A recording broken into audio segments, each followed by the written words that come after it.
Bêtes et méchants, ils ont mis le pays en feu et en sang. Breaking news, breaking news, breaking news. Nouvelle en bref, les torchons brillent entre Sakayonsa et Mouyombe Gauche parce que Mouyombe Gauche doit justifier les 5000 pounds que Sakayonsa lui a donné pour l'opération descente à Manchester. Descente à Manchester.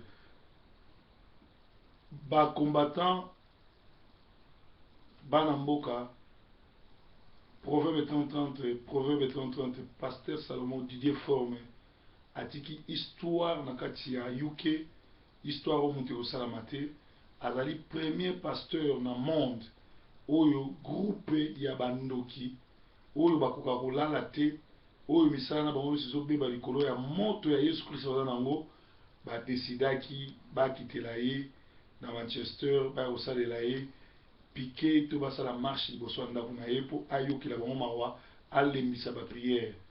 Moto apesaki don to afinansaki opération wana ezali moto afinansaki opération wana ezali mese Sakayonsa parce que amonaki misala na ye détalé par Proverbe 30-30.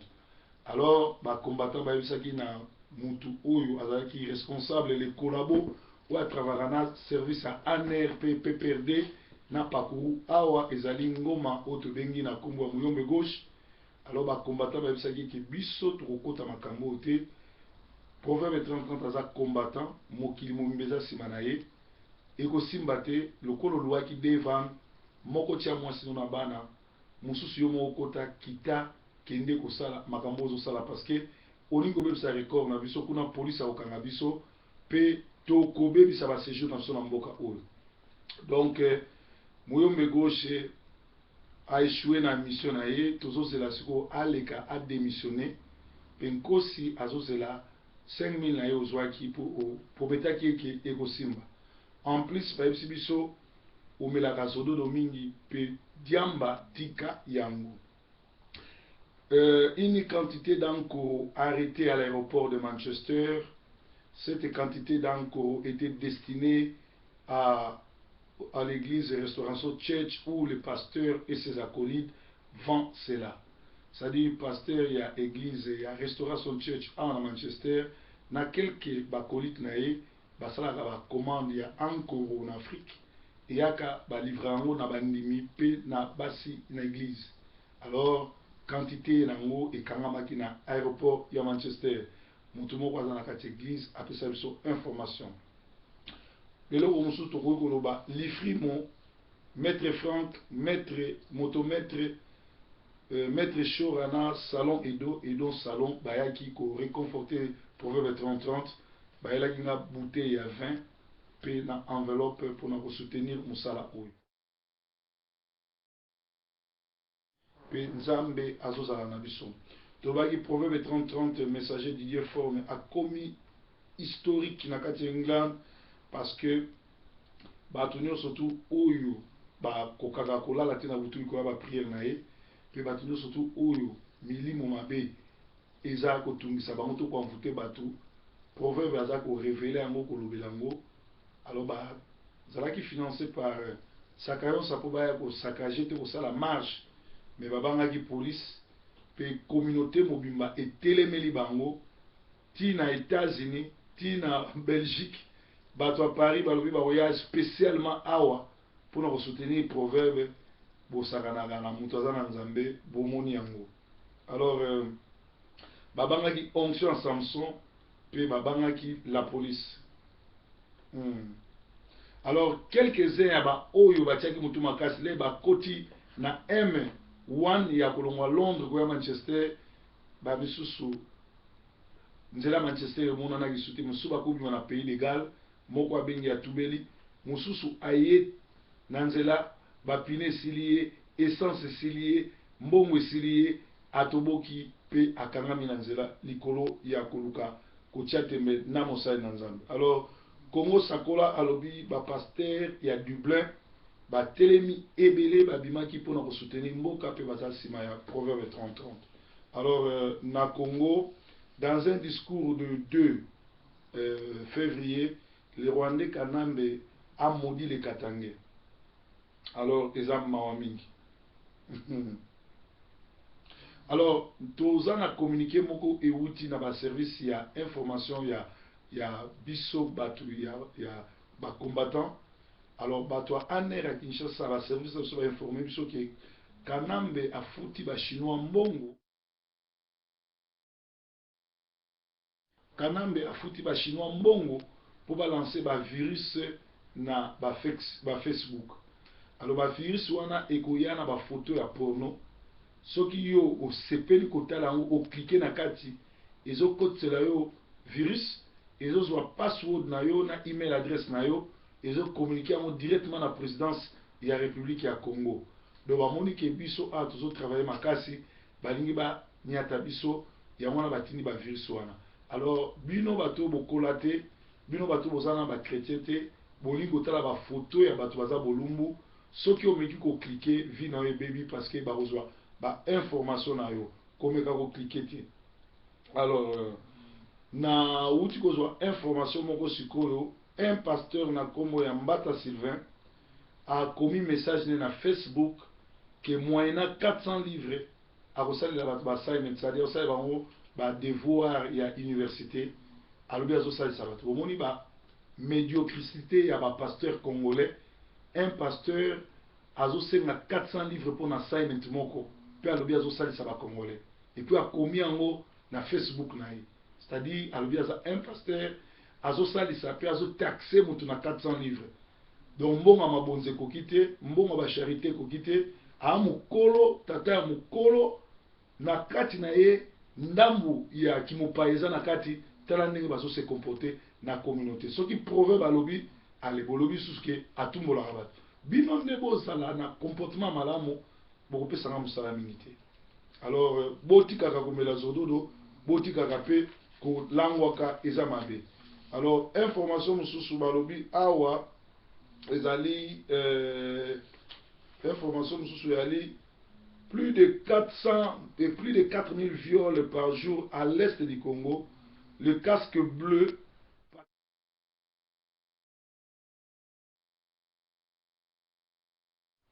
plus de 400 viols de femmes congolais et filles congolais à l'est du Congo en complicité avec les Rwandais Kanambe et Kabila.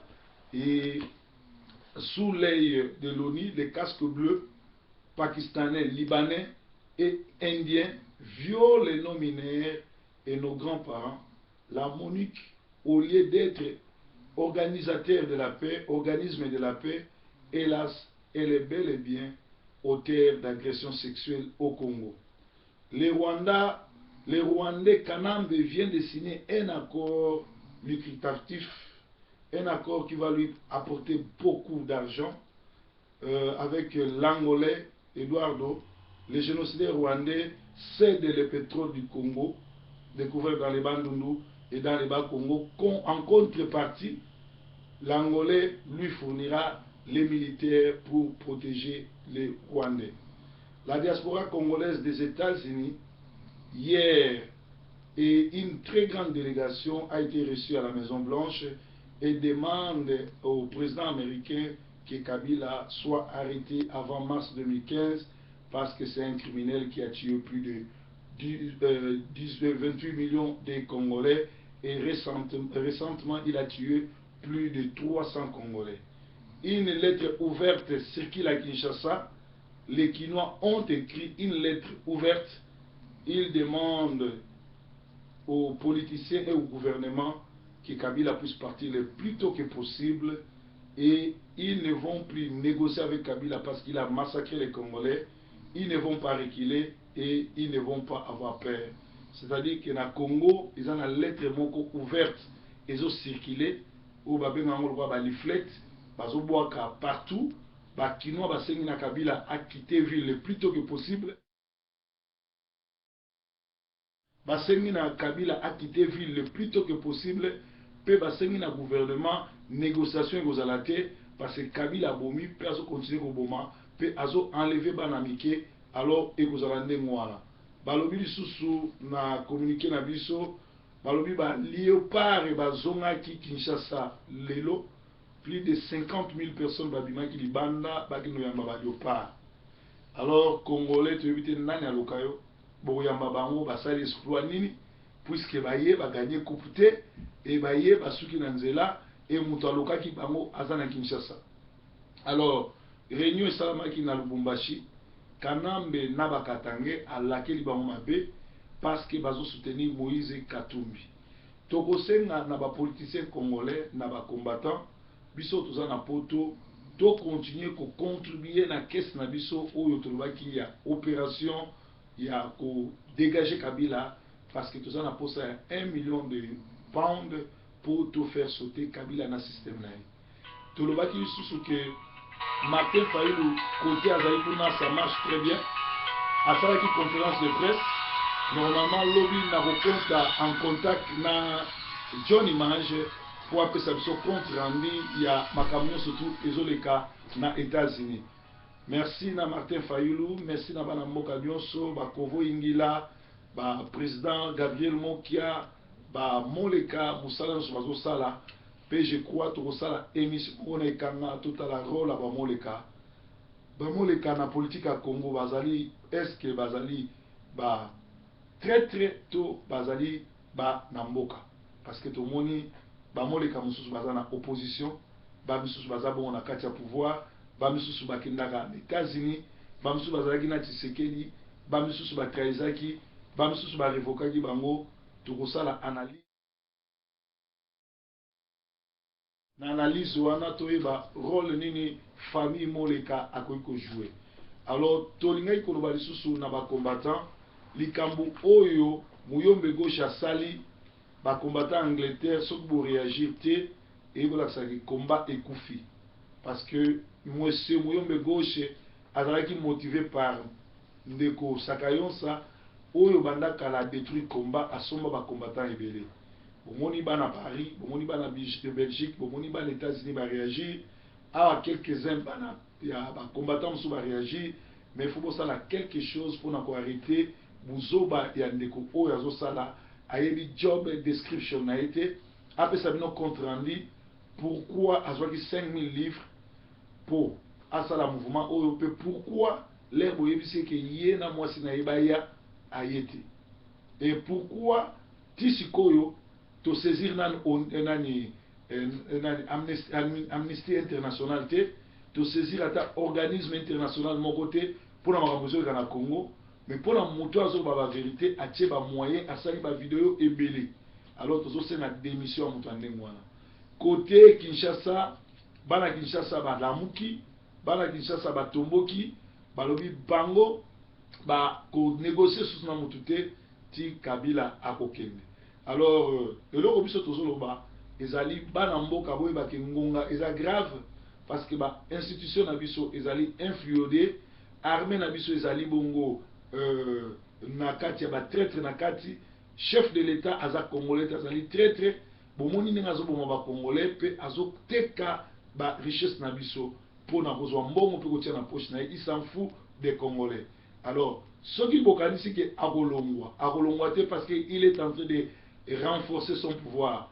Par contre biso moko esengeli to s'organiser kobengana mwana ya ndeke nalobaki yango na discours na nga fin de l'année que Tshisekedi is over, Rwanda is over, ba leader wana nyonso tu baza over bondimelaki nga te tala sikoyo abimisi susu John Chibangu po ya koandormir bato alors ba congolais oyo baza mire te bakobanda kumisa su John Chibangu et pourtant isa mythe. Rôle nini église kimbangiste azo jouer parce que Kabila les Rwandais chaque fois azora problème avec nakobatama nankamba et nankamba babengaka ye mwana bilaka.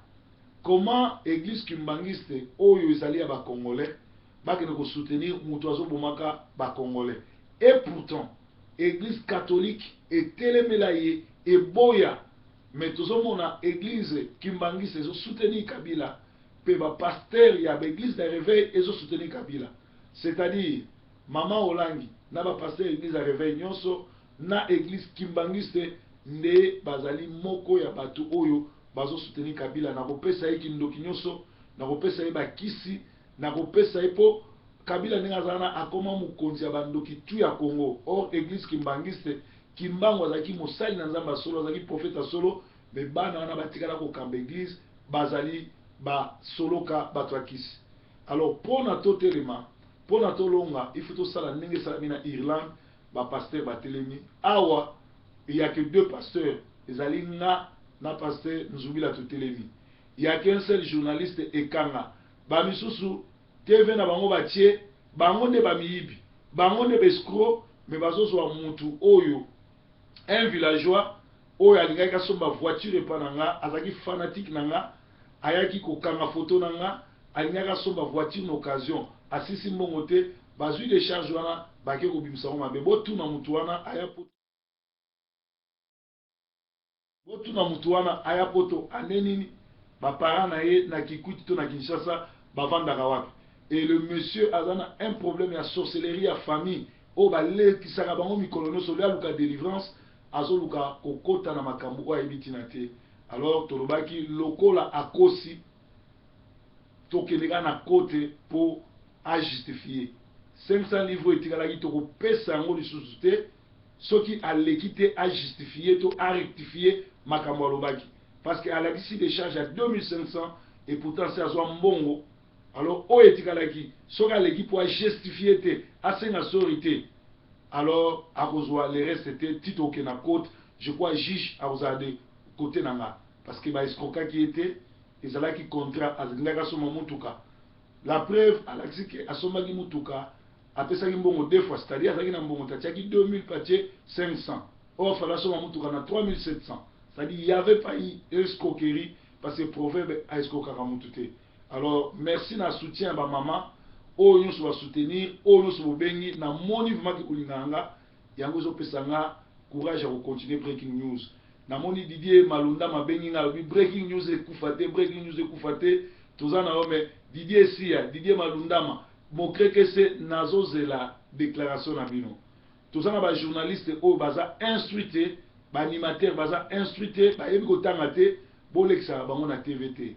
Awa na kopesa mama Eveline Libota mbote mingi mama oya yambakanga bien na ndako na ye mama Eveline oyambakanga kitoko tozana problème na yote oyebi pe bien que na finga yote ngana ko fingo te posa un problème na ngate mais bazo kosa que na fingo na yebite so kosa déclaration yebisa batu ke ngano tozana relation malamu oyambanga bien na ndako no na tikala jamais ko finga yo pe na utiko sala ngote batu bazo kosa kokosela nga makambu koloba makambu que tout solo la bien, tout ça la bien, tout ça un problème. Nzambe nanga pambola ba maman nyonso à Londres, nzambe nanga pambola ba frères nyonso tout à travers le monde, et spécialement mbongo contre mbongo, pe frère nanga mayele, oyo ba silika ki makasi, pe bazwa ki décision makasi. Mbongo contre mbongo, Charles mbongo contre mbongo, nzamba pambola musana yo, ba vieux boda boda ki na yo ki bo silika ki, na moni vraiment que likambo yo ata bobenga kate mais masolo ezo komelanga. En tout cas, na sepeli pe mingi na coup de fil na zwaki ya Percy Pumulu atie pe 200 livres ne pour soutenir musala oyo. Merci Percy Pumulu nzaba pambola yo. Merci na batu nyonso tu bazala nanga. Merci na bana Manchester nyonso oyo bazali koleka pona kozela banvaisser. Merci pour tozolonga. Bomoni nga na bengaki ata mutute na Manchester mais na moni ba maître motopamba baleki ba maître Shora na moni ba maître Ntimba baleki pe na moni lifrimo aleki et ça linga plaisir. Breaking news alelo ezaki yango to mona susolobi. Merci. Merci. Merci pour na journal lelo. Botika la brancher na Sentinelle TV oyo ezopesa bino ba information du jour au jour. Nzamba za malam ba kolonga bisote ba yakite po bakimaki onction ya Samson. Onction ya Samson. Ingeta